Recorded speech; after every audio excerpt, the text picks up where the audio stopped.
So the other day I was stopped by the police, not for doing anything naughty, but unfortunately my number plate had fallen off, I hadn't realised, and the police had stopped me. Now, the officer discussed what the issue was, and after a brief discourse, he wrote me a ticket, thank you, and sent me on my way. Now, my husband regularly gets stopped by the police, and I get really frustrated about this.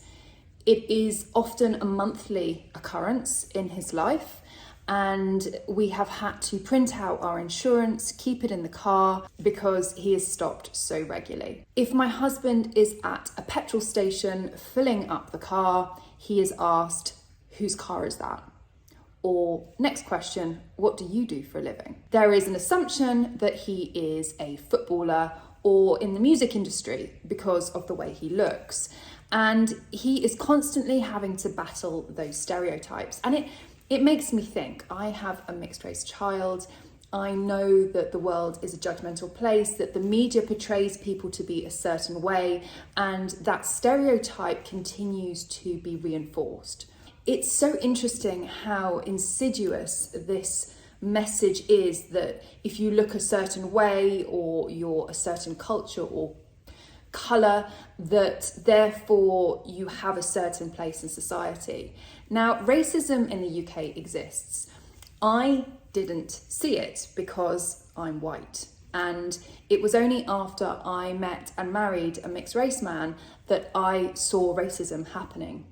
From people crossing the street to walk away from him, from people holding their handbag closer, from asking him whose car it is, because I've never once been asked, "Whose car is that?" They just assume it's mine. But my husband is asked whose car it is. So why do we have, as a culture, particularly in Great Britain, this insidious racism and prejudice? And it's a question I ask a lot and don't always have the answer, because I think of it as a wife, I think of it as a mother, I think of how that will affect my son as he gets older, and it makes me furious.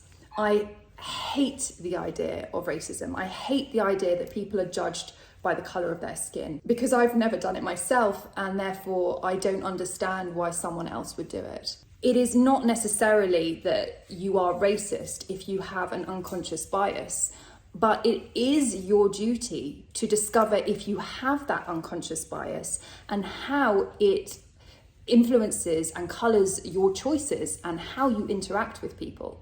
A racist doesn't necessarily have to be using the N-word or supporting pro-Nazi ideology.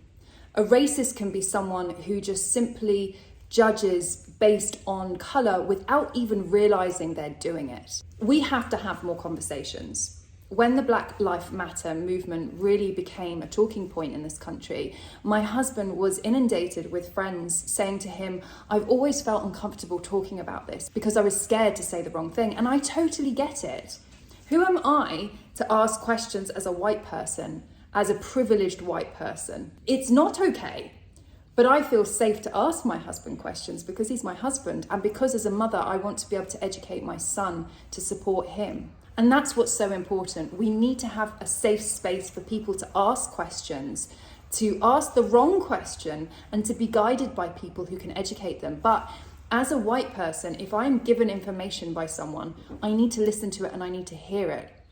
I need to not shut it down because it's uncomfortable to hear the stories my husband tells me. I want to defend him. I want to get angry. I want to shout at these people that have treated him like this. But sometimes Ben tells these stories to people and they defend the other people and they say, "Yeah, but that person's not being racist." And this topic really makes me mad and really sad. I don't think anyone should be judged based on the colour of their skin or their culture. I think people should judge others based on their actions. Are they kind? Are they considerate? Do they look after others? Are they the kind of person you want to be friends with?